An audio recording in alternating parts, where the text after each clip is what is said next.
सातपुडा पर्वत हा हिमालयापेक्षाही पुरातन आहे. म्हणूनच त्याच्या केवळ 100-150 वर्षांच्या इतिहासाबाबत बोलणं म्हणजे त्याच्यावर अन्याय केल्यासारखं होईल. सातपुड्याचा सातबारा या पुस्तकात सातपुड्याचा केवळ पुरातन इतिहास नाही, तर येथील वन्यजीवन आणि निसर्ग संपन्नता या दोन्ही अंगांवर किशोर रिठे यांनी सखोल प्रकाश टाकला आहे.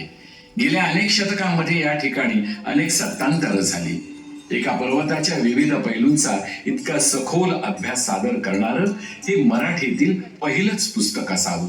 हे संशोधन करताना त्याचे दस्तावेज तयार करण्याचं उल्लेखनीय काम केल्याबद्दल संशोधन श्रेणीमध्ये या पुस्तकाला लोकमत साहित्य पुरस्कार देऊन सन्मानित करत आहोत.